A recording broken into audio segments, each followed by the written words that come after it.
I never heard the gospel from my mouth. The man died. And right when I heard the news, I began to hear songs around me. And the song is, you never mention him to me. You help me not the light to see. You met me day by day. You knew I was astray, but never mention him to me. Immediately guilt filled my heart that my hands were already stained with blood because I never mentioned. I knelt down. I burst into tears. Oh God, please, I'm sorry. I'm sorry. That prayer took several days for me to be free because of the kind of burden those times we carry. And here you are, people are dying around you. You have not preached to them. You are still chewing gum. Still chewing gum. The death of a man doesn't matter, doesn't count to you. Somebody died without Jesus, and you are going to eat rice in the funeral. No, Jesus, they give you rice and you are eating. You are eating. Not even decorum. No decorum. You just eat any there. Somebody died without Jesus. And one of the foolish songs, throw party, 8 million. I heard of a particular one. They said they use 8 point something million to do funeral for one day. Useless. Give us that money, we'll use it for evangelism.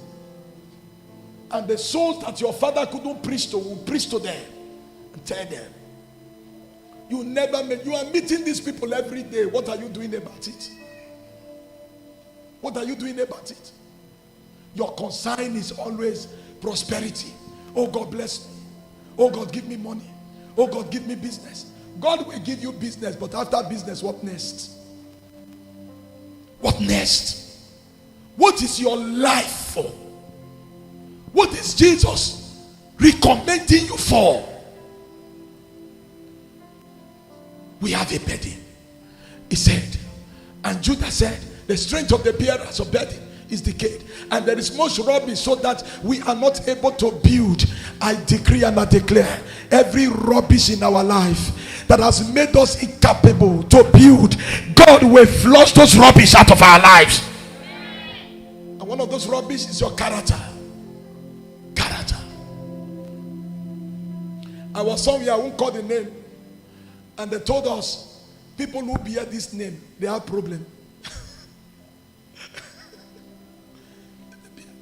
They called the name. I said, God, is it true? And they were giving us, is it both of us? Is it giving us problem? And the boy said, I had to change my name because the name was that. He said, the name is, I noticed that the name started giving me problem. And it's a good name, Bible name. Bible name.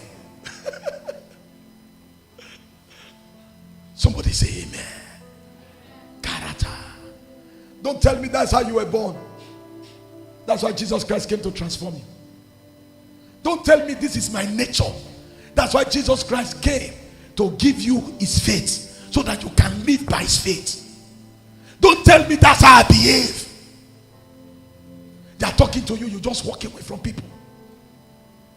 You like Christ, talk like Christ.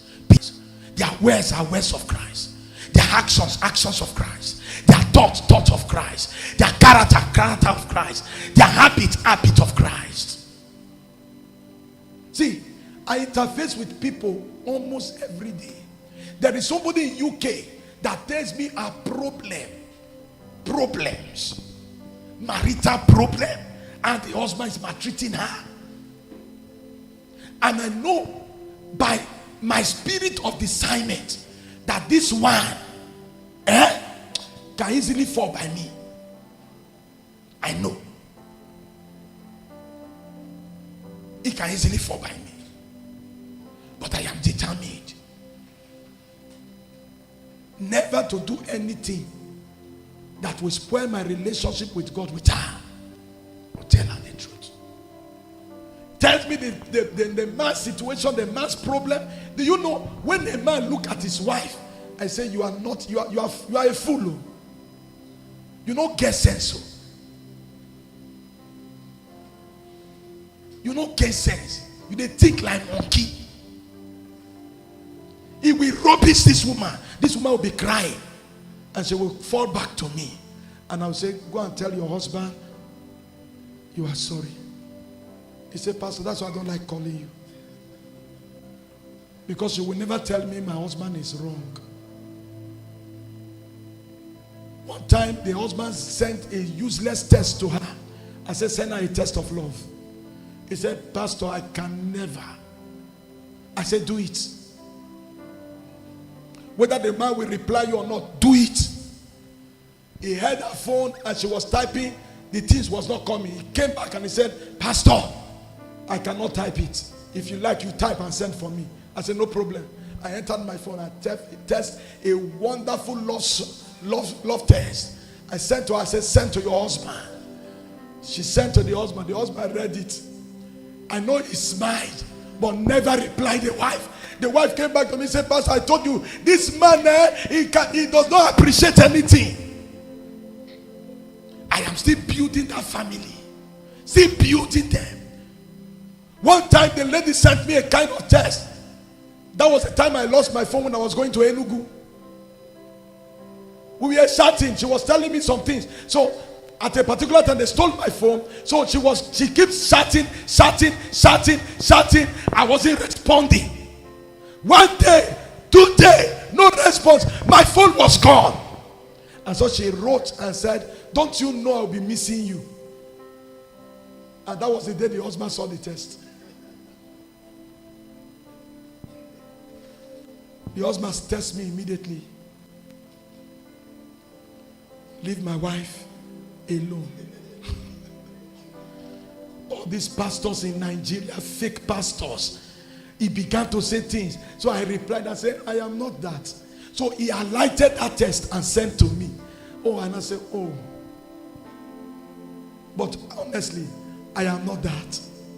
He said, I don't want you again, or else I will report you to authority. He blocked my line from the wife line.